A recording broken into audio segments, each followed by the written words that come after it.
So here is why hiring a BDR if you're an agency owner in 2024 is a very bad idea.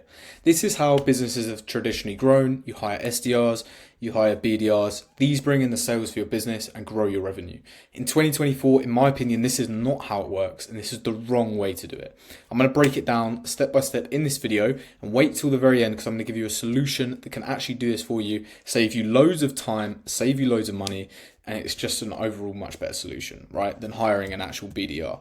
So before we go into why we shouldn't hire a BDR, let's actually look at the exact role of a BDR. You already know this if you're an agency owner, right? It's for them to do lead generation, for them to do outreach, to build and nurture relationships, to look at collaborating, and of course to report everything they're doing, right? So the whole thing is then really their job is to bring in new business. That's what the name entails, right? Business development. We want to develop the pipeline of business, right?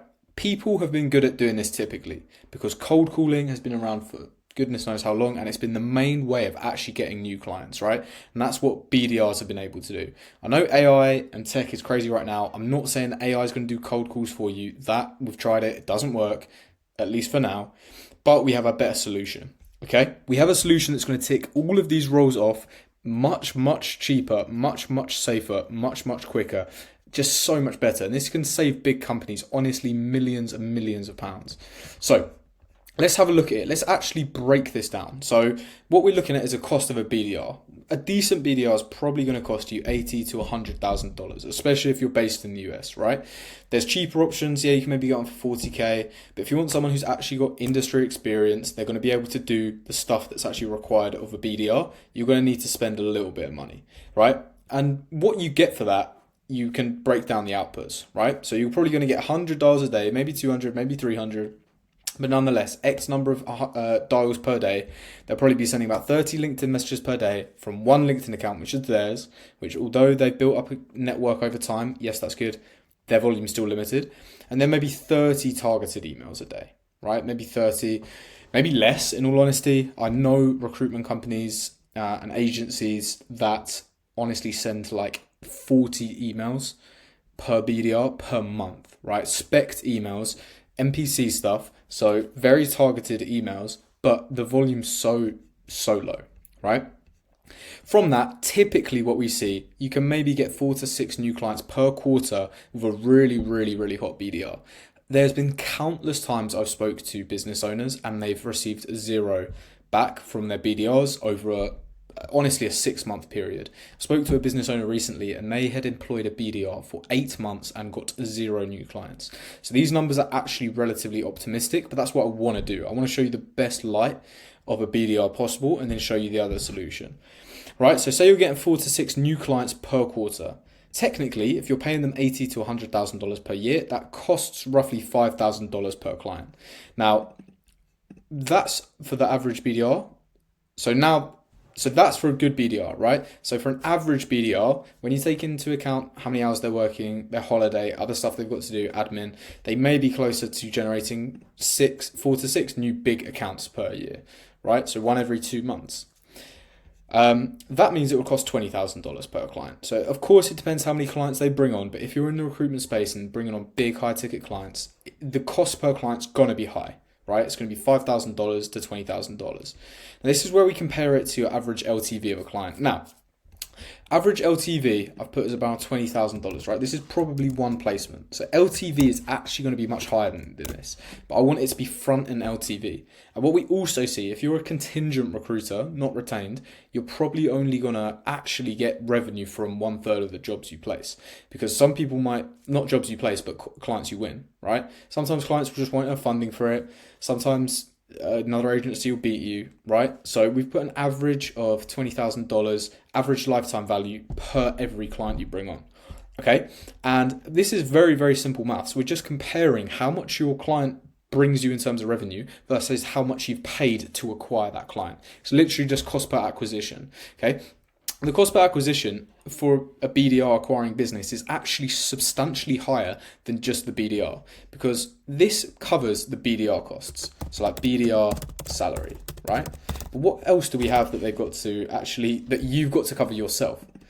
Software, right? You've also got to cover their holiday / sick pay. You've also got to cover their, all this other stuff. There's so much that goes into it, but software costs are going to amount, their LinkedIn licenses are going to amount, of course their salary is going to amount, their sick days, they're out of office. It's extremely expensive when you start using BDRs. Yes, they can bring in new insights. Yes, they can bring in networks. Yes, they can be really good at cold calling. But when you look at your cost per acquisition of building a lean business, this is typically not really what you want to do, right? With a good BDR, yes, you can get good ROI. Maybe 4x ROI from a good BDR. If they're only getting 4 to 6 new clients on per year, which a lot of BDRs aren't even hitting that, then you're in a loss because you're evening out. It's costing you the same amount to acquire a new client on the front end, and you've got to pay for software costs. The reason this works is because when you acquire a client, you only start really generating big revenue from them maybe 6 months down the line, 12 months, 18 months. So this is front end. Okay, we're not talking about back end. Back end, yes, you'll be making more money, which is otherwise you wouldn't have a business. You need to be making money. But on the front end, if you're acquiring your business through BDRs, it's going to get very, very expensive. Okay, so this is all good. This is typically the way businesses are growing. There's nothing wrong with it. But we're in a position now where there's significantly better ways to do things, right? So this is not the cost of cold outbound automation. It doesn't cost the same as a BDR, but I'll show you how much it does cost, right? So typically, if you want to be doing high volume of like 500 plus to 1,000 emails per day, that will cost around $300 in emails. And with 60 to 200 LinkedIn messages per day, that can cost anywhere from $400 or up to $400 in LinkedIn accounts, LinkedIn software, list building, all costs included. So around $700 per month. So what's that? 700 times 12. We're looking at around $8,400 per year. Okay, and what the outbound for that you get is 60 to 200 messages per day on LinkedIn. If you're actually spending $400 on LinkedIn, for us, we can spend around $400 on LinkedIn. We can actually get out 800 messages per day. We're really pushing it to the limit, but you can do 60 to 100. And no, that's not just from one account. That would get banned. We're using multiple accounts, rotating them, and putting all the stuff that you need to in there. So LinkedIn's one part of it. Of course, emails as well is another really important part. You can be sending targeted emails every single day to hiring managers using NPCs, using all the specs, using everything like that, right? Now, based off these costs, even if you're only getting 1 to 3 new clients per month, based off all of this outreach, which is substantially higher than the BDR, is only actually going to cost you $250 to $750. Right, so I put 750, it's meant to be around 700 here. Okay, so if you get one client from all of this per month, then it's going to cost you $700 per client. Not say you're going to generate revenue from them and make a profit, but it will cost you around $700 tops to acquire a new client if you've got all of these automations running. It can cost you as low as $250 to acquire a new client, okay, with everything running. Now, being pessimistic, if you only were to get 1 to 3 new clients per quarter sending out this extremely high volume of outreach, which is quite unreasonable, then you're still going to get an extreme ROI, as I'll show you, right? The cost per acquisition of the client is still the same.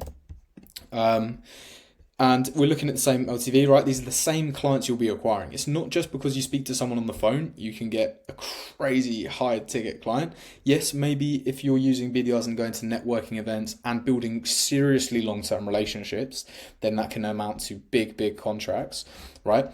But if we're looking on the front end and we want to bring clients in and you just want to make your funnel profitable, you want to make your business profitable and make money as soon as possible, then you need to be leaning into these automations. Because at the end of the day, you can literally take the inputs you're going to do with the BDR and put it into automation and reap much higher rewards. i.e., you can get a 40x ROI from a good system if you've got everything dialed in, your cost per acquisition pretty low, you've got a good script, you've got the automations running, okay? Or you can get a 10x ROI. Honestly, the worst case. Like you spend $700 on email and LinkedIn automation to be able to send 200 LinkedIn messages and 500 emails per day, right? Even if you run that for a year, that would be, goodness knows, like hundreds of thousands of emails and thousands of LinkedIn messages. It's almost impossible for you not to get a client. And we just established your total cost will be around $8,400. You're still seriously profitable. Okay, I know it might take a longer time, but you're going to be seriously profitable and you can keep a lean business that way. So the ROI compared to the BDR is literally 10x with the same inputs. Okay. Now, here's the other benefits, right? You get no HR issues with automation. You get no office beef. You get no threats from employees as an employer. You're much safer. You get no sick days. There's no holidays. There's no notice period for the automation. There's many, many benefits, right? I'm not saying people here are bad. I'm not saying AI is here to replace everyone. I'm not trying to get everyone fired from their jobs. That's not what I'm here for. I'm just trying to show you a new way to make your business leaner, more profitable. Yes, this is one of the extremes, just doing everything in automation. But there's a middle ground where you can start to integrate this, right? It begs the question, if it's just such a no-brainer, you might be thinking, Harry, why are people not doing this? Like, this can't be right because everyone will be doing this.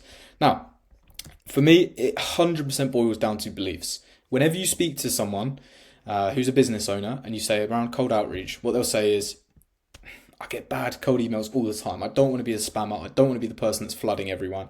It gives us a really bad reputation. It gives us a really bad look, okay? And what I say to those business owners is, would you write emails like the one you received? Probably the answer is no, okay? The reason why you don't like the emails you're getting is because you would never write something like that. You think it's bad taste. You think it looks bad.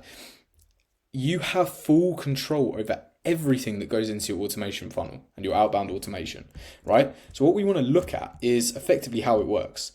How cold outreach works is exactly the same as how a BDR works. You have inputs, you put it into a scalable system, and you generate outputs.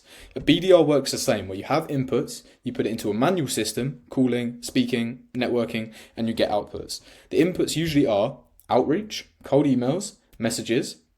For the inputs for a BDR could be cold calls, networking events, conversations, right?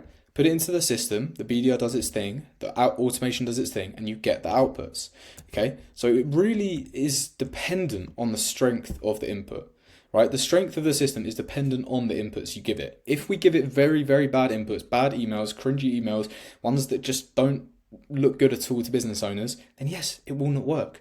But the whole aim is not to do that. It's to do stuff that's fully optimized and built, right? Your next question is probably, how do you do that? Before we go into that, having a look at how this works allows you to realize that actually the only difference here is the system. The inputs will be the same. The outputs will be dependent on the system, but the systems are different. So with a cold outreach automation, you have a scalable system that can be grown.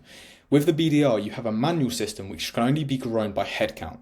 So one you can grow by headcount, and one you can grow by literally turning a dial, and everything else stays the same. Which one do you think involves more complexity? Of course, increasing headcount.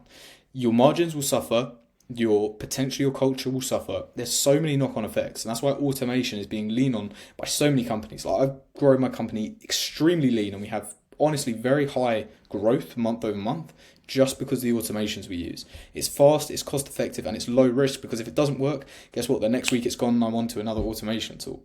Whereas I wouldn't want to treat a BDR like that. If it don't work for 2 weeks, you can't just get rid of them, okay? It's slow and it's expensive. Now, as I mentioned, the strength of the system is dependent on the inputs. But you might be saying, I'm not sure how to maximize my inputs and actually build these systems myself. I've got no idea how to do it. Well, that's how we can help, right? At Acquired, we can definitely help you do that. That's effectively all we do. It's all I've done to grow my business. It's all I've done to grow my client's business. And it just helps us, look at these numbers and make sense of it, right? Outbound automation is significantly cheaper and significantly higher output than a BDR. In my opinion, it just makes sense if you can maximize the inputs, right? And you can build the system properly, which yes, takes time, and yes, will take input. But you'll be able to create something that will save you substantial amounts of money in the long run, and also allow you to be the cutting edge leader in your space, right? If you're adopting this technology now, you're riding the wave. It's only going to get better. So if you are looking for some help building up these automations or not sure where to get started, I've put a link below where you can book a call with my team and discuss how we could potentially help you. But I hope this video has been interesting and hopefully sums up why hiring a BDR in 2024, in my opinion, is a bad idea, and you should get automation to do it instead. So I'll see you on the next one. Click the link in the description if you want to book a call with my team, and take care.